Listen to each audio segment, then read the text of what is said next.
holiday-themed slasher films. Yeah, before the 80s, these holiday-themed horror films were a pretty novel concept. Sure, you had Silent Night, Deadly Night, Black Christmas, and Halloween in the 70s, but it wasn't until the 80s where holiday-themed horror exploded. Friday the 13th, New Year's Evil, Christmas Evil, Terror Train, Mother's Day to All a Good Night, all released in 1980, and don't even get me started on 1981. My Bloody Valentine, X-Ray, all the different birthday slashers like Happy Birthday to Me, Bloody Birthday, Madhouse, and Allison's Birthday, and not even mentioning sequels to Halloween and Friday the 13th. Yikes.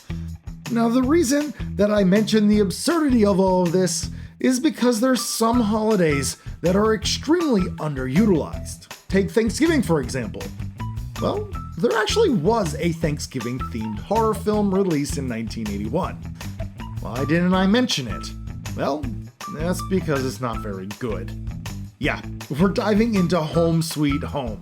Welcome to the HellBound Horror Show.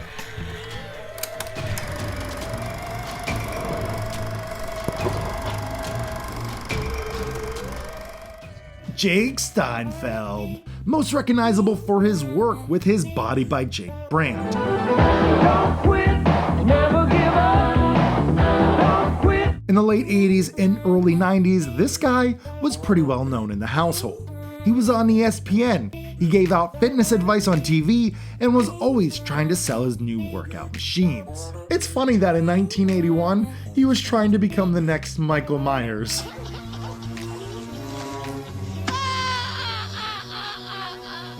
The plot to Home Sweet Home is a simple one. A deranged, murderous maniac escapes from an insane asylum and goes on a killing rampage.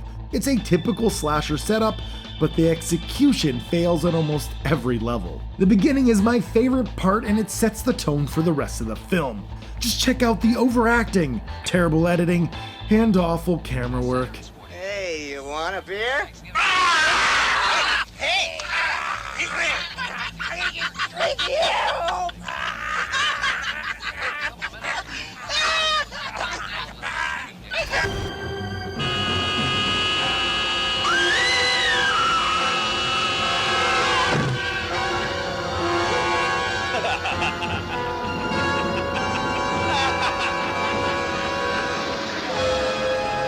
This film screams, it's so bad, it's good. We have a bunch of characters coming together for a Thanksgiving feast, and I mean characters.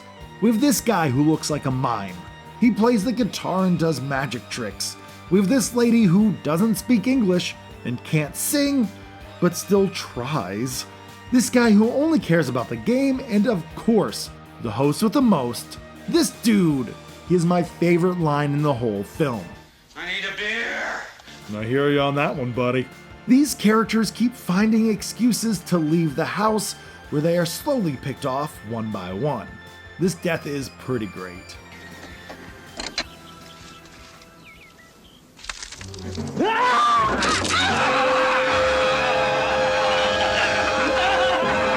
My biggest gripe with the film is that it never had a DVD or Blu-ray release, leaving us with only this transfer of the film. As the movie progresses, it becomes nighttime, and a lot of the scenes are just unwatchable. You can't tell what's going on. The second half of the film feels like it drags, but that's only because I can't see what's happening on the screen. I hope that someone out there gets the rights to the film, finds the camera negatives, and finally gives this film the release it deserves. The film is a real hoot, but only for the so bad it's good crowd.